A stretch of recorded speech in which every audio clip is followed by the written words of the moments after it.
Let us open our Bible in Philippians 2:12. Are you ready to hear the Word of God? Amen. Amen.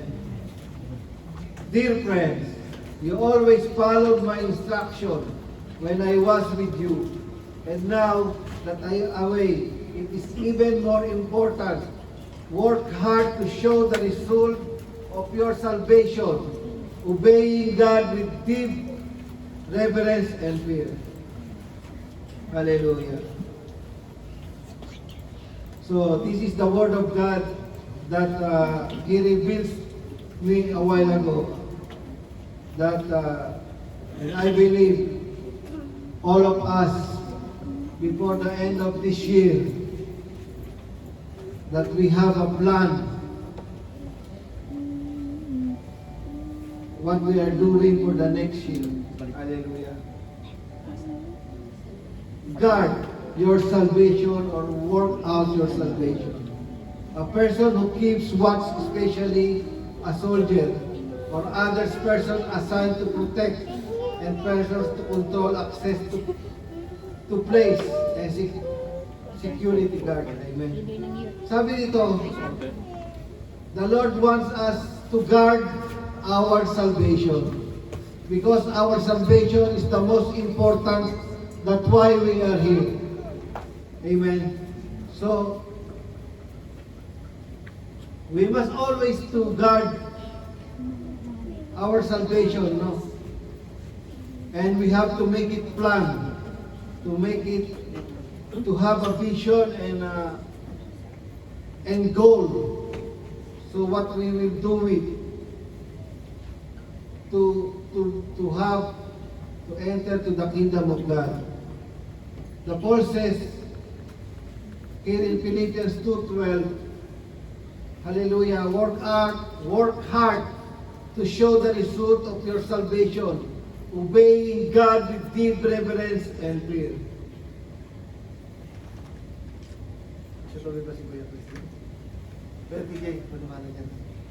Amen.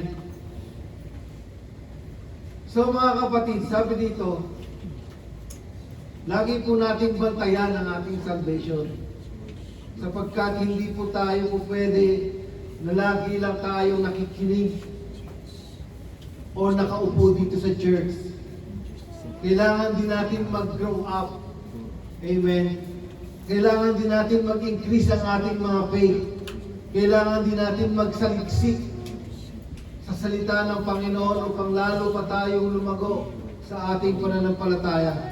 Sapagkat darating ang panahon, hallelujah,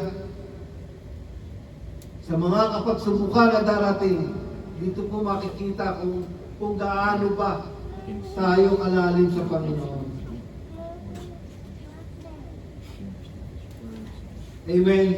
This is the year of repentance that I have received to God while I washing the plate there, because it's the year of 2022.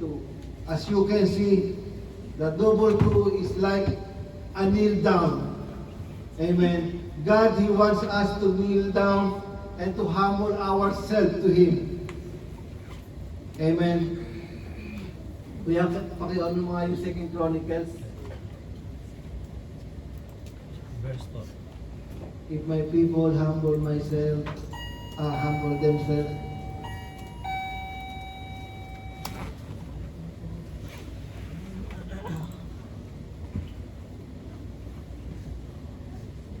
Then, if my people who are called by my name will humble themselves and pray and seek my face, turn from their wicked ways, I will hear from heaven, and I will forgive their sins and restore their land.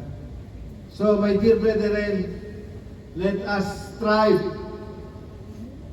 hallelujah, to work out our salvation with trembling and fear to God. All of us have fear to God. Meron ba tayong takot sa Panginoon? Tunay nga ba ang ating pagkatakot sa Panginoon, or Friday lang tayo may takot sa Panginoon? Praise the Lord on Friday, walwal on Saturday, hanggang Thursday. Ganun po ba tayo? So dapat maging continuous po tayo na makitaan tayo na tayo nga ay mga tunay na mga Kristiyano. Amen.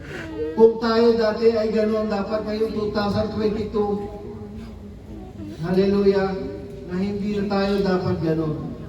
Wala na dapat nalilig, wala na sana mga nag-aalibay. If we are followers of Jesus Christ, we must take our cross and follow Him.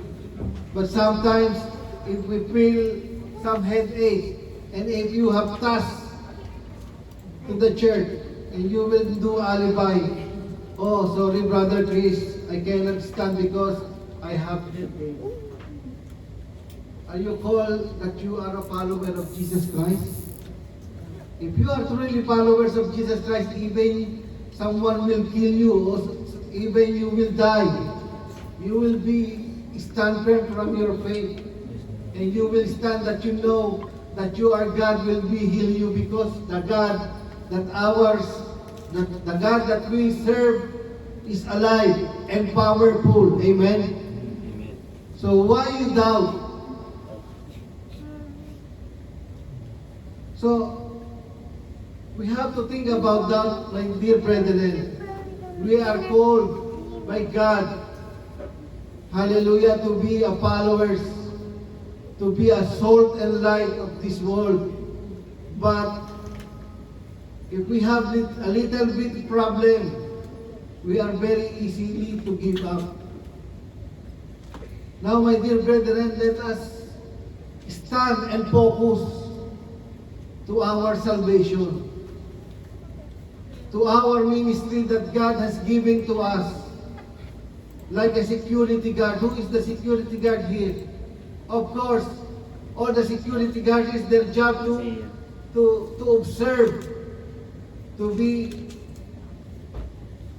focused, to be alert to what will happen. And the God wants us to be like that. Hallelujah. Naingatan natin ang ating salvation. Huwag natin hayaan panakaw kay Satanas. Amen. Today is the end of the year. Sad to say and sad to know, all of the people are going to celebrate. Instead of praying, they are make a drunkenness at kung ano-ano pa. Pasalamat tayo sa Panginoon na tayo nandito, hindi tayo kabilang doon. Amen. So mga kapatid,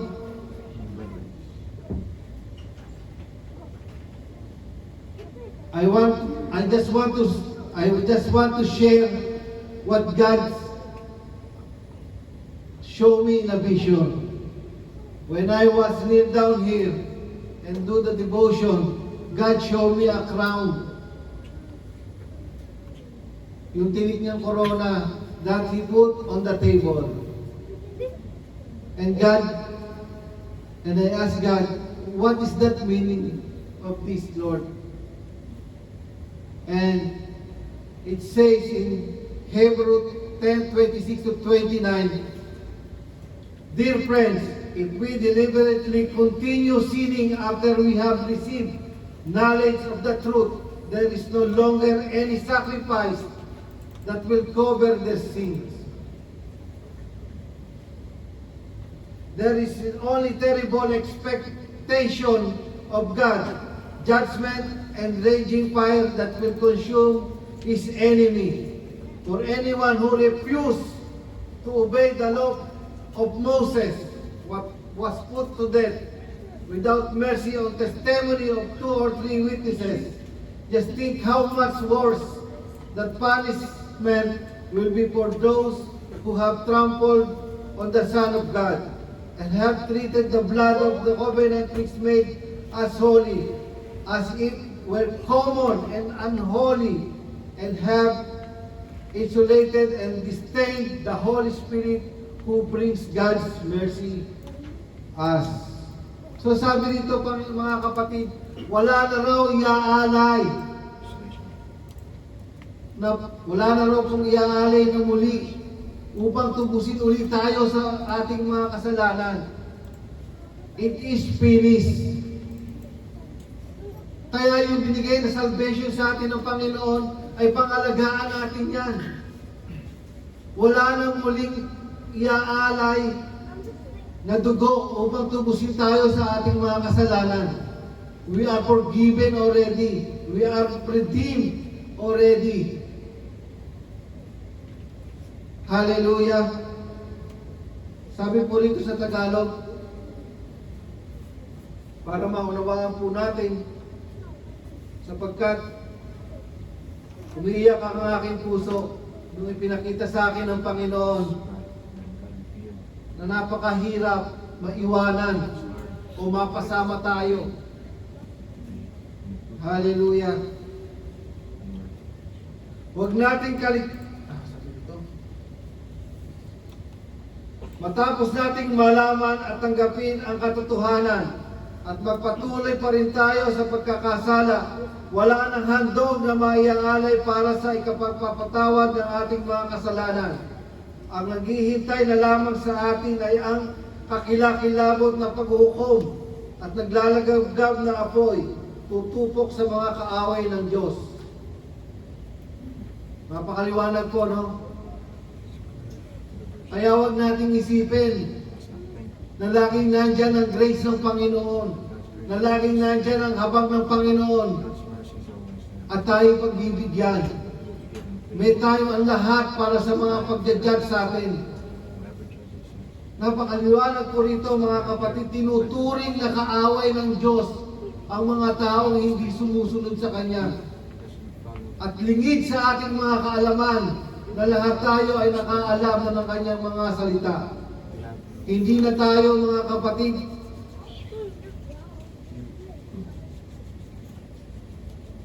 hallelujah, exempted. Lahat tayo ay pinagkalooban ng Diyos upang makarinig ng Kanyang mga salita. Kaya wala tayong sasabihin na hindi ko po ito nalalaman, Lord. Kaya kung ikaw noong 2021 ay pag ganong-ganon pa ang nais ng Diyos, magseryoso na po tayo. Sapagkat ang Diyos ay seryoso. Ibinigay niya ang Kanyang buhay para lang sa kabayaran ng ating mga kasalanan. Hindi ba tayo natatakot na mapunta sa impyerno? Pag ba tayo namatay, makakahingi pa ba tayo ng tawad? Wala na po mga kapatid. Kaya habang malakas ka pa, malakas pa tayo, stand tayo sa ating faith. Dahil hindi nagbibiro ang Diyos kahit kailan. Amen. Huwag nating hintayin ang galit ng Diyos sa buhay natin upang tayo hindi makaranas ng Kanyang galit.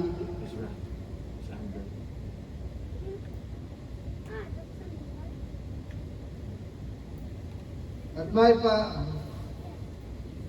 ang mapatunayang lumabag sa kautusan ni Moses, batay sa patotoo, 2 o 3 saksi ay walang awang pinapatay. Gaano kabigat sa akala ninyo ang parusang nararapat sa taong mahamak sa anak ng Diyos at lumapastangan sa dugong nagpatibay sa tipan at kabanalan sa Kanya na mahamak sa mahabaging espiritu, sapagkat kilala natin ang nagsasabi sa akin na ang paghiganti, ako ang magpaparusa, at siya rin ang nagsabi, hahatulan ng Panginoon ng Kanyang bayan. Kilabot ang mahulog sa kamay ng Diyos na buhay.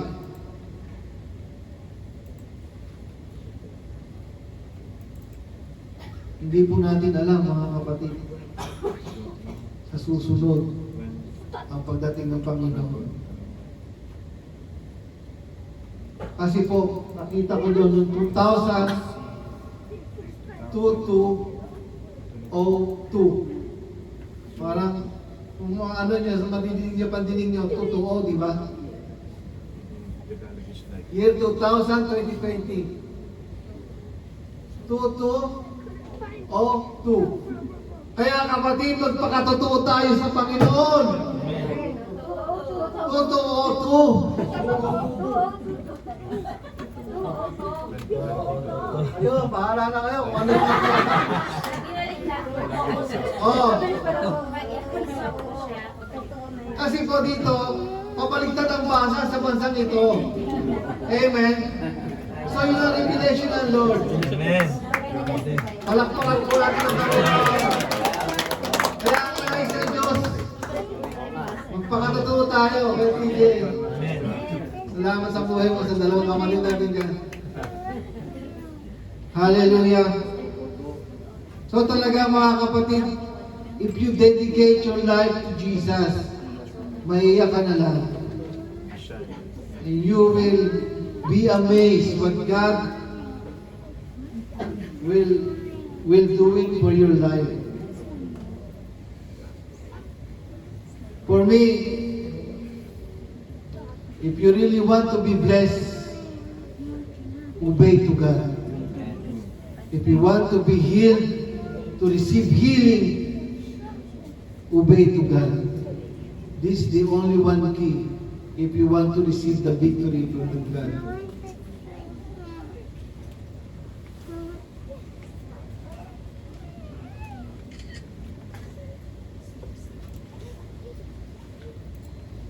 Sa tingin niyo ba mga kapatid, lahat ng nilalang ng Diyos sa tao ay maliligtas?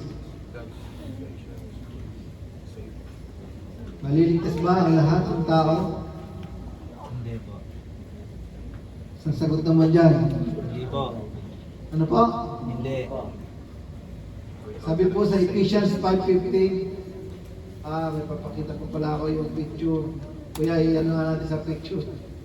Ayan. Ganyan yung Bible natin nung last 2021. Pagpagpagpagin na natin ngayon 2022 mga kapatid. This is the key. How to guard our salvation, to read our Bible every day. Before we are more spend our life to social media. I admit, even me. But God is awakening for us.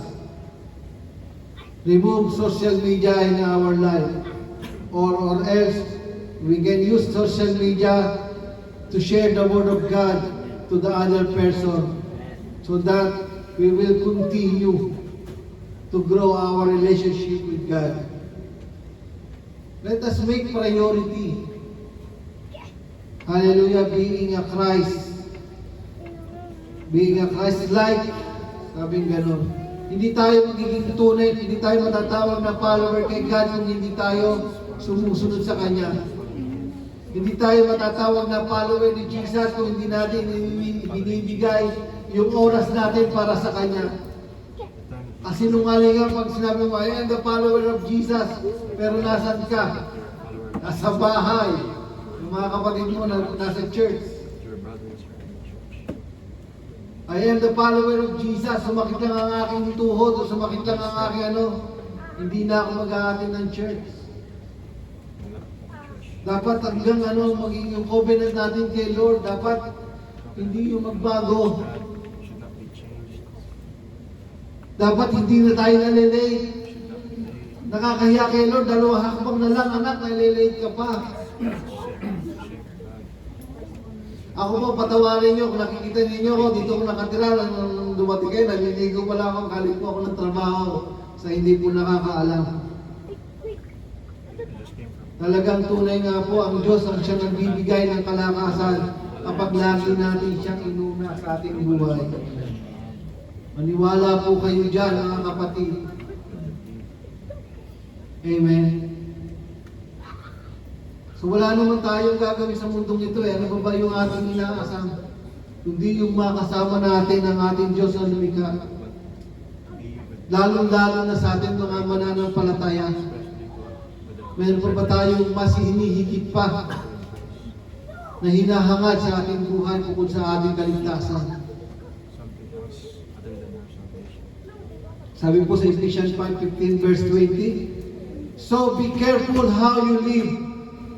Don't live like a fool, but like those who are wise. So dito binibigyan tayo ng warning. So be careful daw kung paano tayo mamuhay.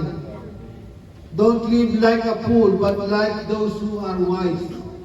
Make the most of every opportunity in these evil days.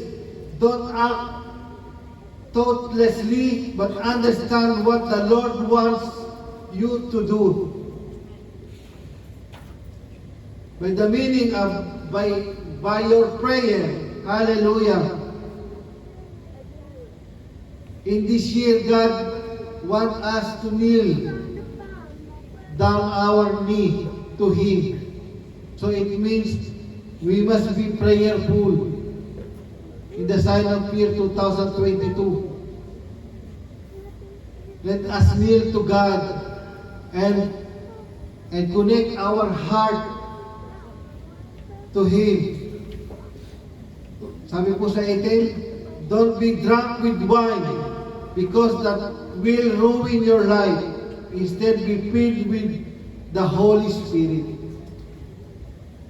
Huwag daw tayo magpakalasing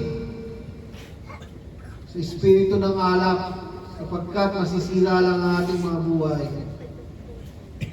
Instead, nagpakalasing po tayo sa presensya ng banal na espiritu. Kung meron man pong umiinom pa dyan, taas ang kamay. Tubig. Kung meron pa pong umiinom dyan, noong taon 2021, dapat sa 2022, hindi na po tayo inom. Bilang pagbigay galang natin sa ating Panginoon. Sabi nito, don't be drunk with wine, because that will ruin your life. Instead, be filled with the Holy Spirit. Imagine mo nung mamatay ka na kainom, yung pinaghirapan mo na wala lang. Hindi mo na pakinabangan. Masama, napunta pa kay kumpare kasi kung asawa mo, di ba, kung iniwanan mo ng mas bata pa, ano gagawin mo? Mag-aasawa yun. So si kumpare lang yung nakinabang ng pinaghirapan mo. Kaya huwag mong sirangin yung buhay mo kaya inom.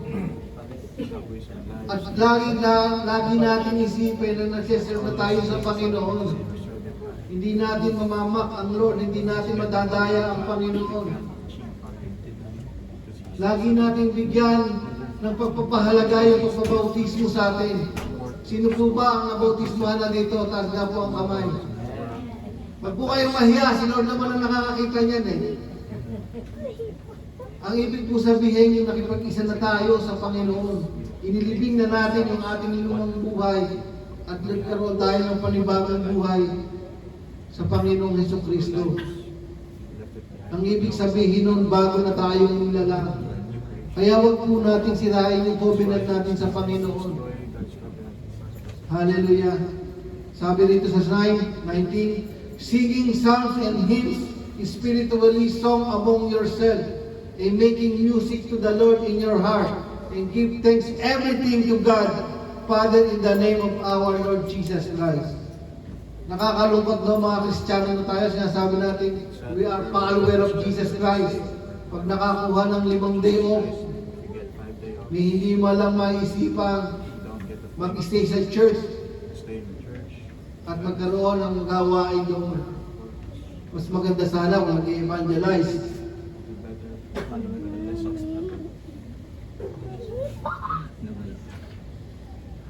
Sabi rito sa Proverbs 4:23, guard your heart above all else, for it determines the course of your life. Sabi rito, bantayan daw natin ang ating mga puso. Baka tayo nang lalamig na sa ating paglilingkod, renewin natin ang ating mga pag-iisip. Baka tayo nakakalimot na manalangin sa Panginoon at wala na tayong gana sa mga gawain, renewin natin ang ating mga pag-iisip. Para hindi po tayo mawala o tuluyang nakawin ng kalaban ang ating mga kaligtasan. Sabi rito sa Colossians 3:1, since you have been raised to new life with Christ, set your sight on the realities of heaven. Sabi, ituundo natin yung ating paningin, mga kapatid, sa makatotohanan na langit natin gustong marating. Kung gusto natin magpunta sa langit, dapat meron tayong paghahanda na ginagawa. Amen. Nung pumunta ka ba dito sa UAE, wala ka bang ginawa? Di ba meron? So ganun din ang pagpunta sa langit. Meron po tayong gagawin, mga kapatid, para tayo makarating sa gusto natin puntahan. When Christ sit in the place of honor of God's right hand, think about the things of heaven, not the things of earth. For you died to this life, and your real life is hidden with Christ in God. And when Christ, who is in your life, is revealed to the whole world, you will share in all His glory. So put to death the simple earthly things lurking within you. Have nothing to do with sexual immorality, impurity, lust, and evil desire. Don't be greedy, for a greedy person is an idolater, worshiping the things of this world. So ito yung mga naging kalaban natin. Hallelujah, lalo-lalo na sa ating mga kalalakihan na talagang napakahirap mabuhay ng walang kapartner. Pero kung magkakaroon tayo ng takot sa Panginoon, by the grace of God, ma-overcome natin yun. Malakpakan na natin sila para natutulong na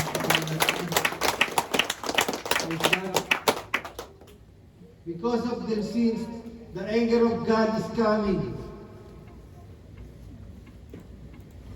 So hindi lahat ng pagkakataon mapagmahal ang Diyos. Nagagalit at napupuot din ang ating mahal na Panginoon. You used to do these things when your life was still part of this world.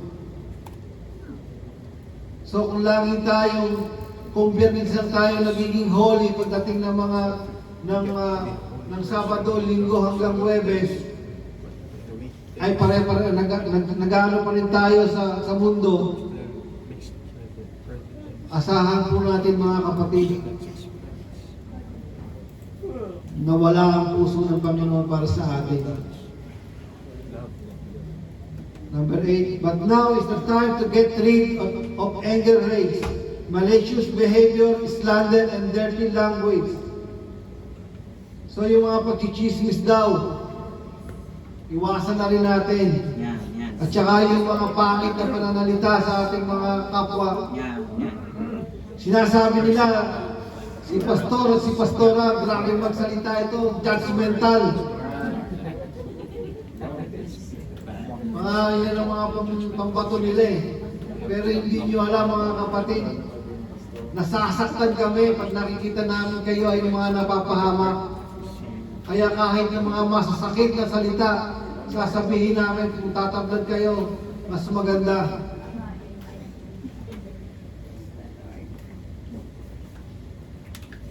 Huwag po tayong madaya, mga kapatid.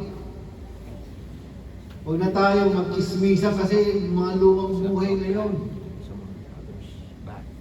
Huwag na tayong magsalita ng mga marumi o malalaswang salita, sapagkat ang ating bibig ay ginagamit natin papupuri sa Panginoon. Tayo ay tinanghal ng ilaw at asin ng mundong ito, kaya dapat tayo yung mapag-anuhan ng Panginoon. Tayo yung maging magandang halimbawa. So paano ka makakapag-invite ng yung kasambahay mo kung nakikita nila na kaisa ka rin nila pagdating ng mga irregular na araw? Kung mas magaling ka pang magtumagay o mas magaling ka pang sumayo sa kanila sa pagdating ng mga ganung pagkakataon, paano mo silang ma-encourage na magpunta sa Panginoon? Ikaw na mismo ang mahihiyang lumapit. Ano po ba itong may invite? Mas nakikita nila ako ng pangit. Pero mga kapatid, tanda natin, pananagutan natin ang lahat ng iyon sa Panginoon. at tayo nagsisimula nagiging katitisuran tayo. Hallelujah, ng mga taong hindi pa nananampalataya. Ang sakit kaya na marinig yung mga alive na yan, mga baliw yan. Nagsasalita na mag-isa. Pero di ba? But you see, Kaya kung tayo ay magpapabaya, kaya kung tayo tutulog-tulog ng mga Kristiyano, ang galit ng Panginoon ay hindi mawawala sa atin. Dahil mahal ng Diyos ang sino mang kanyang nilikha. Mahal ng Panginoon ang bawat isa. Kaya pananagutan ang bawat isa sa atin na tayo mga nakapakinig o nakabasa na ng salita ng Panginoon, na tayo ay mag-reach out sa kanila. Sabi sa 1 Peter 5:8 hanggang 11, stay alert. Watch out for your great enemy, the devil. He prowls around like a roaring lion, looking for someone devourer. Stand firm against him and be strong in your faith. Remember that your family believers all over the world is going through the same kind of suffering you are. In this kindness, God called you to share in this eternal glory by means of Christ Jesus. So after you have suffered a little while, He will restore, support, and strengthen you, and He will place you on a firm foundation. All power to Him forever. Amen. So sabi nito sa 1 Peter, stay alert do tayo. Hindi stay tulog. Hindi stay wala akong pakialam. Kundi stay alert. Alerto ba? Yung gising ba kahit hindi mo natutulog?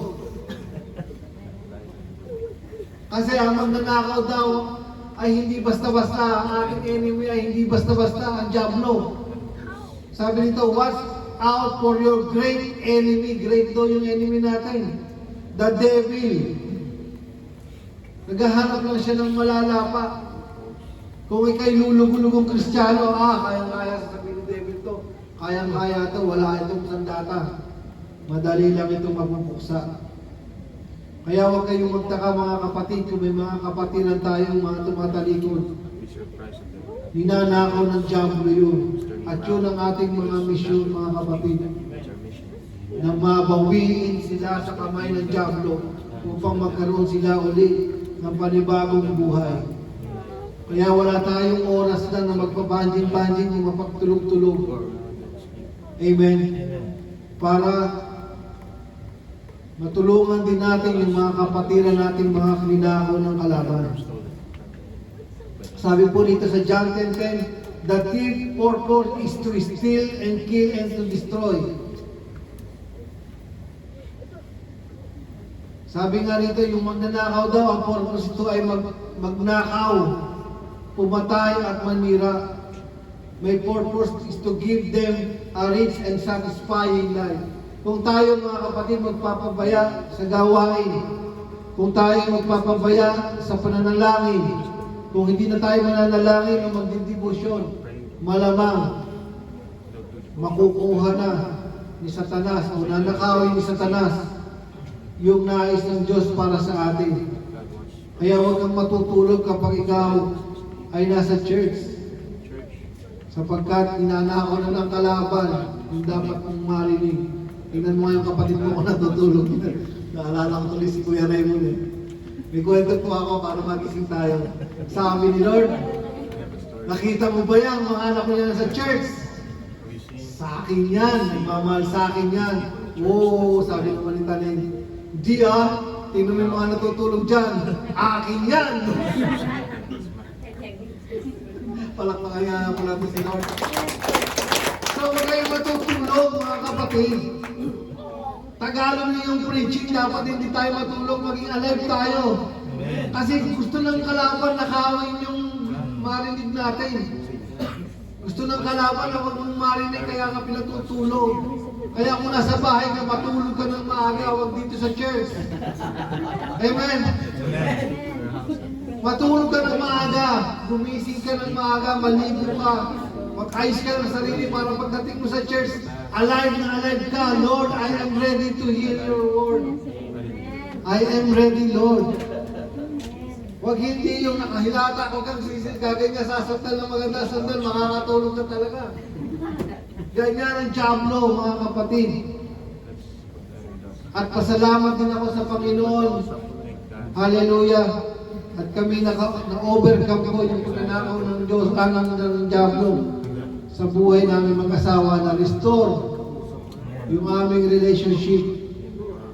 Mahirap kasi kapag nasira na yung relationship sa iyong asawa, lalo-lalo sa Panginoon. So mga kapatid, ang nais ng Panginoon sa 2022 na to, baguhin na natin yung style natin. Huwag na tayong pa-cha-cha-cha-cha pa. Diretso kung diretso. Iyali na natin yung ating sarili sa paglilingkod sa Panginoon.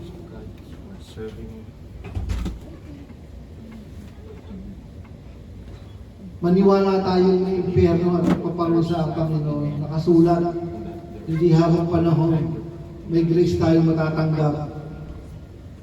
Kaya huwag natin ubusin yung pasensya ng Panginoon para hindi natin danasin ang paghihirap na nakano sa atin. So gusto ko lang pong malaman ninyo kung ano yung impyerno.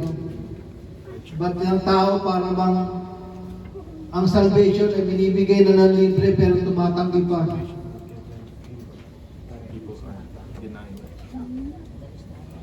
Do you believe that there is a hell? So dapat maniwala tayo. Di ba sabi rito sa exposure na pinag-aaralan natin, pinare-remind lang ng Panginoon, how does the Bible picture hell? This is the place where Satan and his demon, all sinner will be condemned. Amen? This is a place where Satan and his demon and all sinner will be condemned. Then he will also say to those on the left hand, depart from me, you cursed, into the everlasting fire, prepared for the devil and his angel. So totoo pong may impyerno. Sabi po sa Matthew 25 verse 41, all sinners, the unbelieving, greedy, rebels, deceiver, murderers, fornication, adulterers, sorcerers, idolaters, and liars shall have their place in the lake of fire, which is the second death. Sabi sa Revelation 21:8.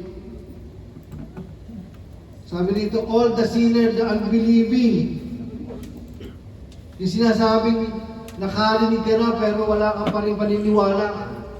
Yung pagiging gahaman, yung pagiging rebellious, mareklamo, deceiver, murderer, yung mga bumapatay, fornicator, adulteress, sorcerer, idolatress, lahat po ng kasalanan na yan ay mapupunta sa kaharian ng impyerno.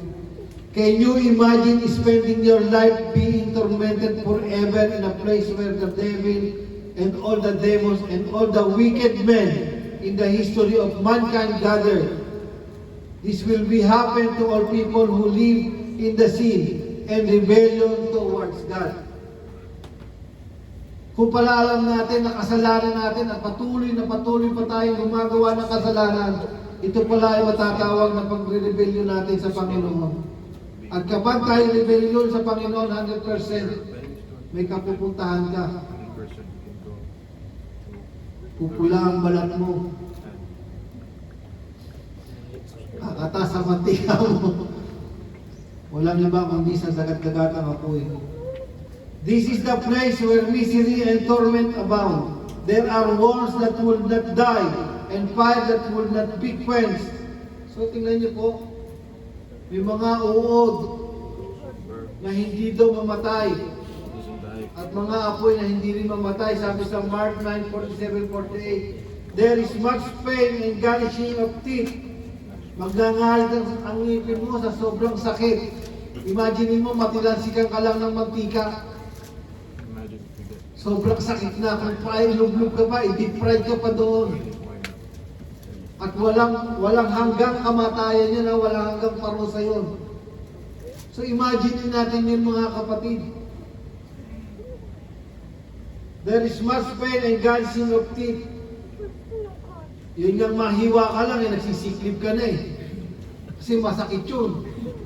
Lalo kaya, i-depress ka pa sa impyerno. So kailangan tayong matakot. It's a big final warning natin ng Panginoon para sa buhay natin. There are a person can ever imagine his or her life when living on earth. In hell, the sinners can feel regret or remorse, but they cannot no longer repent. So makakapag-isip pa pala tayo sa impyerno. Pero wala na tayong chance para mag-repent pa. So mga kapatid, habang matunda pa ang boses mo, malakas pa ang boses mo, hindi ka papaos, humingi na tayo ng tawad sa Panginoon. Ituwid na natin yung mga mali natin ginagawa. Magbalik loob na tayo sa Panginoon. Lagi natin nadidinig yan kasi lagi natin ginagawa. Paulit-ulit tayo gumagawa ng kasalanan. Pero kung tayo lalapit ng buong puso at susurrender natin sa Panginoon, ang gabay ng banal na Espiritu ang siyang tutulong sa atin. Tunay nga na hindi natin kayang baguhin ang ating sarili. Pero ano ba gagawin natin kung hindi tayo lalapit sa Panginoon? Kaya nga sabi, work out our salvation with trembling and fear. Kailangan may gagawin tayo. Kailangan may action tayong gagawin para tayo maligtas. O para maligtas ang ating mga kasambahayan, ang ating mga mahal sa buhay. Gumising na tayo mga kapatid. Ikaw at ako ay inaasahan ng Diyos na magpahayag ng kanyang mga salita sa mga taong hindi pa nakakakilala.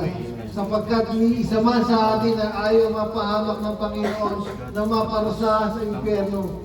Ginawa ang impyerno para sa mga demonyo lamang yun at hindi sa mga anak na kawangis niya. Pero di ba sabi dito, tinuturing ng Diyos na kaaway ang mga taong nagre-rebelde sa Kanya. Kaya huwag kang umasa sa tao.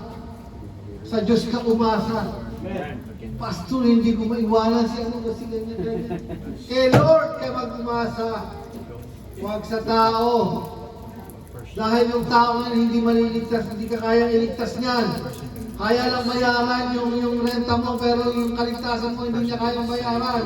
Mas mayaman ang Diyos natin. Doon tayo umasa sa Panginoon, pag sa ating kapwa. Makinig ka kung mayroon kang pagdinig para tayo ay maligtas. Huwag tayong magbulag-bulagan, huwag tayong magbinibinihan. Oras na para tayo ay magkaalaman. Oras na para natin malaman kung ano yung nais ng Diyos sa atin. Tama na yung pagiging slave natin sa kasalanan. Yung natitira nating buhay, ibigay na natin ito sa Panginoon. Hindi mo natin kaya isipin, pero ang Diyos ang gagawa ng kaparaanan. Ang nais lang ng Diyos, isuko natin ang lahat. Baliwala lang ang ginagawa natin ito kung hindi din tayo nais sumunod sa pag-uutos sa Panginoon. Huwag nating hintayin na marinig natin ang boses ng Panginoon kasi judgment na yun. Ginagamit ng Panginoon ang kanyang mga lingkod. At gagamitin ka rin ng Panginoon. Hindi lamang pastor o elders ang magpapahayag ng kanyang salita.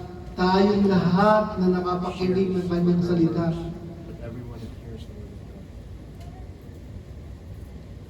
Imagine ninyo kung gaano kahirap. Mahirap ka na nga rito sa lupa, pagdating mo sa kamatayan, magpapakahirap ka pa. Paka-ampere naman nun. Kung kumain ka dito ng tuyot at asin, gusto mo bang magpakahirap pa rin dun sa ano? Dapat pangarapin naman natin yung masarap na buhay kahit sa pangalawang buhay man lang. Nakasama natin yung Diyos na ating malilikha. Hallelujah, huwag na po tayong tumingin sa mga material na bagay. Huwag na tayong tumingin sa mga ganyan-ganyan. Tingnan natin yung plano ng Diyos sa ating buhay at maunawaan natin.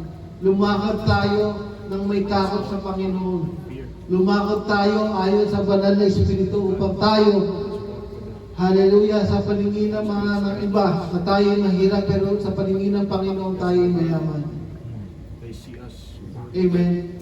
Huwag kang maghinawa kung wala kang trabaho ngayon. Ang mahalaga may relasyon ka sa Panginoon.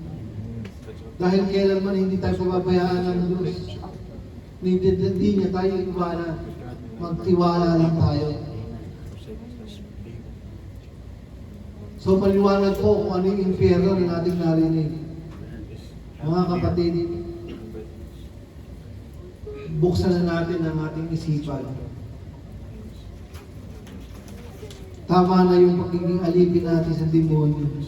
Tama na yung pakikinig natin ng boses ng demonyo. Ang boses naman ng Diyos ang ating pakinggan. Kasi kung nakikinig ka sa demonyo, hindi mo maririnig yung sinasabi ng Diyos sa iyo.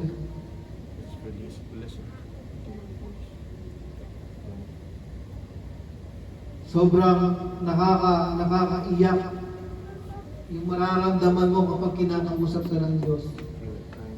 Sobrang hindi mo alam kung pwede na nga lang yakapin ko kayo lahat para maramdaman nyo yung nararamdaman ko kung paano nangungusap ang Panginoon. Ngunit sa pamamagitan lamang po mga kapatid ng ating pakikinig. Kung gusto nyo marinig ang boses ng Panginoon, hanapin natin siya habang matatagpuan pa natin siya. Manalangin tayo mga kapatid upang matagpuan natin ang presensya ng Panginoon. Nakakalungkot kung may mababaltaan tayo na may nagpakamatay, lalo-lalo na sa ating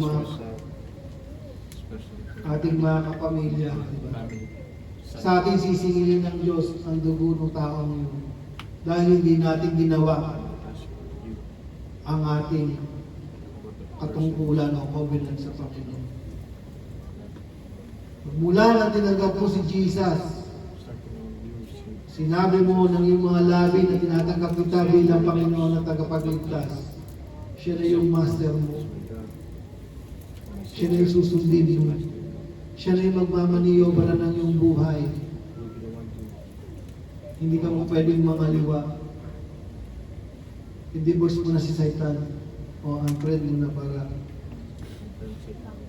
I-block mo na!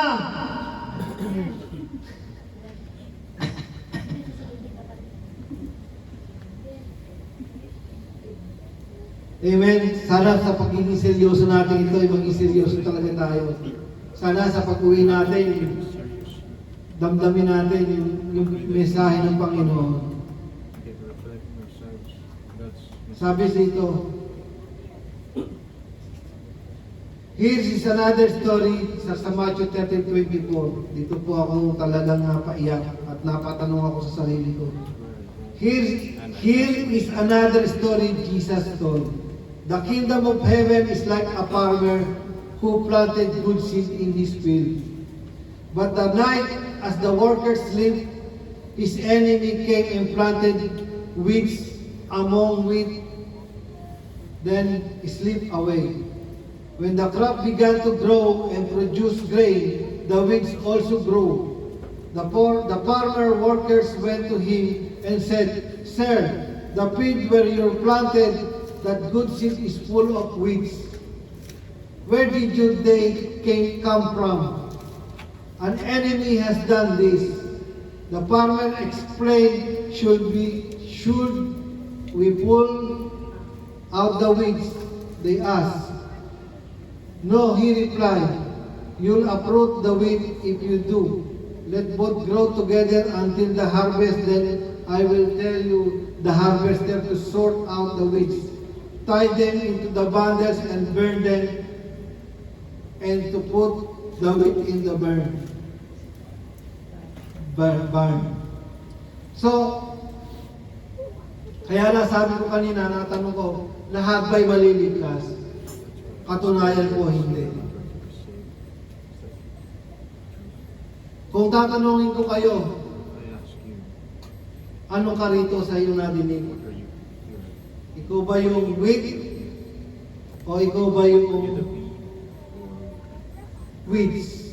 are you the wheat? Malaking katanungan po yan. Big question. Nandito tayo pare-pareho sa church. It's like a field. Pare-pareho tayong tumubo, pare-pareho tayong lumago. Grow together. Pero sino ka dito? Babies. Ikaw ba isang panggulo lamang? O ikaw ay isang itinanim ng Diyos? So mga kapatid, napakalalim ng salitang ito. Hallelujah. Kaya hindi ka po pwedeng, hindi natin masasabi na tayo lahat dito na nasa church ay ang puso natin ay nasa Panginoon. Pero nakita natin dito, sabi, hindi muna binubunod ng Panginoon yung mga damo. Sabay-sabay niyang i-harvest. Ibubukod niya yung mga damo Harvest. at itipunin niya at sisilaban sa apoy. The weeds being thrown in the fire and they being So dapat hindi tayo kabilang dun sa damo na yun. Kailangan kabilang tayo sa inaalagaan ng Panginoon. Kailangan yung binhi natin ay makita sa ating mga buhay. Namumunga tayo ng sagana, hindi naguugat sa mga kamay. So, napakatalinghaga po ng sinabi ng Panginoon dito. Natunay nga na pagdating ng Panginoon, hallelujah, ay titipunin niya yung kanyang mga anak at paparusahan niya ang mga hindi sumusunod sa kanya. Not everyone who calls out me, Lord, Lord, will enter the kingdom of heaven. Only those who actually do the will of my Father in heaven will enter. Ayan, tataas-taas tayo ng kamay, payak-iyak tayo pag nasa church. Pero pagdating sa labas, taas-taas din tayo ng kamay. We also raise our Toast, hands toast, toast. Dance, dance, in dance. the park, in the club. Kaya, mga kapatid, That's why sabi nito, actually daw, do the will of my Father in heaven will enter. Kaya huwag natin sabihin tayo mga relihiyoso kung hindi naman tayo nakikita sa ating mga gawa. you don't practice which Kaya itong born again, mga kapatid, hindi natin dapat sabihin relihiyon ito. Ito po ay being born again is not a relasyon natin sa Panginoon. about the relationship towards God. Hallelujah. Kaya tayo tinawag na born again, tayo muling binuhay sa pamamagitan ng banal na Espiritu ni Jesus. At upang tayo sumunod sa Kanya. Holy Spirit. Kaya nakakasaklap to, no? Nakakalungkot pakinggan. Nagpapakahirap tayo, nagpapagal tayo. Pero kung sa wala lang din magpupunta, kawawa ka naman. It's not going Kaya mga kapatid, alam naman natin sa sarili natin to we'll know for ourselves. kung ano meron tayo sa Panginoon. God. Kaya ngayong 2022, bagong taon, dapat magbagong buhay na tayo. New life. Hindi bagong bahay, Not new house. hindi bagong girlfriend, hindi bagong boyfriend, hindi bagong buhay. But new life. Bagong taon ay bagong buhay. Amen. Last na po ito. John 15 verse 1 to 12. I am the true grapevine. Vine ba o vine? Vine. And my Father is the gardener. He cuts off every branch of mine that doesn't produce fruit. Yun, makikita po natin mga kapatid, kung hindi daw tayo mamumunga, puputulin tayo. And He prunes the branches that do bear fruit so that they will produce even more. You have already been pruned and purified by the message I have given you. Remain in me and I will remain in you. So sabi rito, manatili daw tayo sa Panginoon at mananatili siya sa atin. For a branch cannot produce fruit if it's severed from the vine, and you cannot be fruitful unless you remain in me. Hindi raw tayo magiging fruitful kung hindi tayo nananatili sa Panginoon. Yes, I am the vine, you are the branches. Those who remain in me, and I in them, I will produce much fruit. For apart me, you cannot do nothing. Tama naman po, kung wala naman po talaga ang Panginoon, wala po tayong magagawa. Anyone who does not remain in me is thrown away like a useless branch, and with withers, such as branches as gathered into a pile to be burned. Puro pagsumunod po yung nadidinig natin. Before you see a bird, you will see a fire. Iitim ka pag nasunod ka. If you remain in me and I will words remain in you, you may ask for anything you want and it will be granted. So yun po yun, yung pala yung key na manatili tayo sa Panginoon. But if you remain in me and in my word, sabi ganon, sa kanyang mga salita, ay mananatili din tayo. But if you remain in me and my words remain in you, you may ask for anything you want and it will be granted. So walang mahirap sa Panginoon. Basta nakaano ang ating puso. Nakaupo ang ating puso sa kanyang puso. Walang mahirap para sa kanya. Lalayo ka pa ba? Kapag lumayo ka sa Panginoon, mamamatay ka. Ang spiritual mo, mananakaw ng kalaban, mamamatay ka ng tuluyan. At ang kaluluwa mo ay mapupunta sa impyerno dahil wala ka ng proteksyon. So manatili tayo mga kapatid sa presensya ng Panginoon upang hindi tayo mamatay at itapon sa apoy. I have loved you even as Father has loved me. Remain in my love.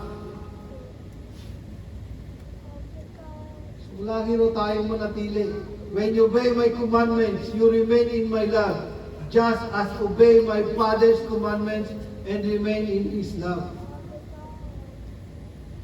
Mahal ba natin ang ating Panginoon? Kilala ba natin Siya? Mahal ba natin Siya? So kailangan sumunod tayo sa Kanya para makita na tayo nga ay Kanyang mga followers o mga disciples and remain in His love. I have told you these things so that you will be filled with joy. So will be filled with my joy. Yes, your joy will overflow. This is my commandment. Love each other in the same way I have loved you. So yung mga taong hindi mapagmahal dyan ang lagi nagagalit, makikita mo yung kung kanino kapangis doon. Kasi ang Diyos natin ay mapagmahal, mapagbigay, mapag-unawa. So mga kapatid, gusto ko lang din yung testimony nung nanaginip ko ako nung bago pa lang nagtayo ng church dito, ang JCPC. Nanaginip po ako mga kapatid, na nandun ako sa mga gubatan, sa maraming puno. Nalaglag sa akin yung malaking sanga sa harapan ko. Sabi ko, Lord, ano ba yun? So binigay sa akin ng Lord yung verse na ito, yung John 15. Then, after 3 days, kumakain ako.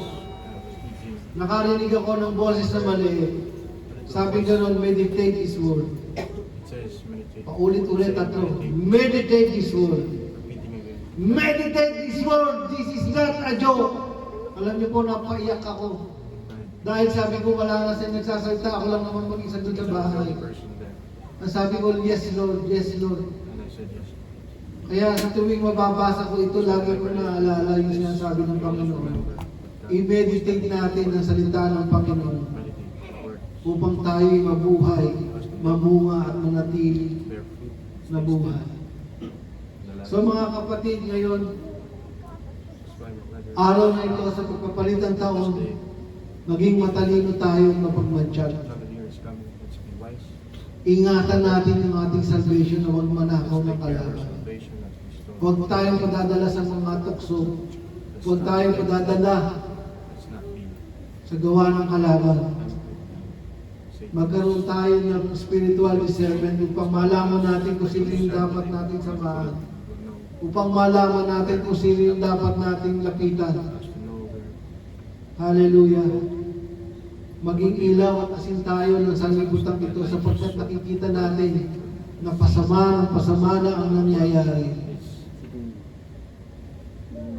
Tingnan nga natin mga kapatid, punta ka sa mall ngayon, puno-puno ang mall. Punta ka sa bahay, alak, maraming bumibili ng alak. Pero sa bahay ng Diyos, wala po, konti lang tayo. Kaya mapalad tayo mga kapatid. Pinili tayo ng Diyos upang magpabahagi ng kanyang mga salita. Pinili tayo ng Diyos dahil hindi siya nagkamali kahit minsan sa atin mga kapatid. At yun ang inaasahan ng Diyos para sa akin. Kaya kung minamahal natin ang Diyos, huwag natin siyang papahiya. Huwag natin siyang pihiyain. Mag-stand tayo sa ating pananampalataya at sa ating tinanguang tungkulin. Hallelujah. Manatili po tayo nakaupo sa presensya ng Panginoon upang tayo patuloy na mabuhay. Alam ko marami sa atin, lahat ng iba sa atin, ng pamilya dyan ay hindi pa rin nakakakilala sa Panginoon. Pero pangako ng Panginoon, magpatuloy lang tayo at manatili tayo sa kanyang mga salita na hindi niya mamamayaan ang ating mga sambayanan, lalo-lalo na kung magsisipot tayo, lalo-lalo na lagi tayong gising, lalo-lalo na, di ba, pagka ang gwardiya laging natutulog, sinasapon ng amo. Di ba, kuya? Di ba, pagka ang gwardiya alert, nagtanong ng amo, ganito po, o ngayon, pumunta ka. Kasi alam mo lahat, ibig sabihin, hindi ka natutulog. Huwag po natin tulugan ang panawagan ng Diyos sa buhay natin. Huwag nga tayo binibinihan. Hallelujah. Kung meron ka mang mga video na hindi pa maisuko sa Panginoon, ngayon 2022, simulan mo na. Huwag ka nang tumikim ng alak, huwag ka nang tumikim ng babae o magsigarilyo. Focus tayo sa pamilya natin kasi maraming plano ng Diyos para sa pamilya natin. Huwag tayo mag-focus sa mga bagay na hindi natin pagmamayari. Mag-focus tayo sa pinapagawa ng Diyos para sa ating buhay upang maging maganda ang direksyon. Maraming nag-wish. Itong 2020, tatanong-tanong ako ganun para tumangkad ako. Maggagaya ako ng mga bilog-bilog na prutas. Susunod ako ng mga bilog-bilog na prutas para magkapera ako. Ano mangyayari sa'yo kung matutulog ka lang? Hindi darating yung biyaya na yun. Mga slime ng damit, mga bilog-bilog, di ba? Dapat mga kapatid, hallelujah, yung ganyan kawawa yung mga taong hindi nakakaalam ng salita ng Panginoon dahil hanggang ngayon, nabubulag sila sa kanilang mga paniniwalang gano'n. Amen. Palakpakan po natin sila. Ay, tumayo at nanalangin.